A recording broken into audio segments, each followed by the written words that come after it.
uNkulunkulu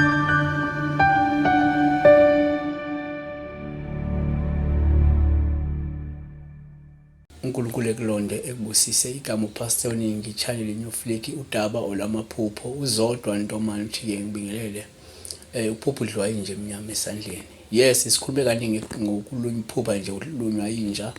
Sakhuluma ngokuphupha ulunywa nje emnyama. Ngicanga akawabonanga ama-video. Azange abe nesikhathi sokuwabheka. Kodwa ke asikusho ukuthi njengoba sesikhulume kaningi ngakwakushintshi ukuthi umuphupha inja ikuluma lolu phawu usuke luqaphelisa noma lusho ukuthi ufuna ukuqaphele mhlawumbe umoya omubi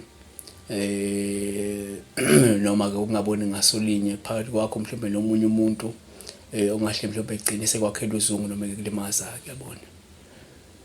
Kwesinye isikhathi uma uphupha la ulunywa nje emnyama ke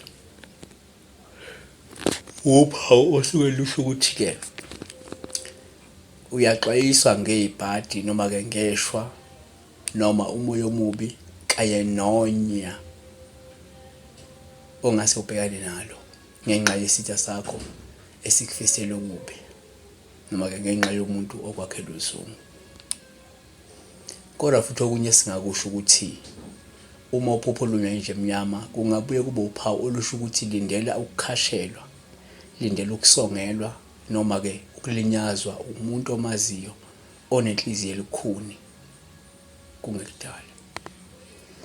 Asiphethe ngokuthi ke uma kwenzeka mhlawumbe ke ulunywa inja isandla noma ke uphupha ke la ulunywa inja emnyama isandla, uphawu olungasho ukuthi ke kunomuntu okudlela umona futhi ke mhlawumbe ongahlakulwise ngenxa ke yekhono lakho kanye lokusikhandla entweni oyenzayo ngabe semsebenzini noma ke kusebhizinisini. Kodwa kusho ukuthi ke indlela osebenza ngayo nendlela osikhandla ngayo noma ke ithalent lakho noma ikhono lakho lizokuxabanisa nabantu, lizokwenza ukuthi mhlawumbe kube nabantu abakudlela umona bese bezama ukukhaphela noma bezama ukwakhela uzungu olubi. Siyabonga uNkulunkulu ke kulonde kubusise wakhohlaka ukulike le video bese udlula phambili like esiwenzile esikhathini esendlule iphinde ubuye futhi ngesikhathi esizayo azoba khona amanye press ke notification button ukwenzela ukuthi uma update uthole nawo ama-update ngokukhulu ukushesha. Siyabonga.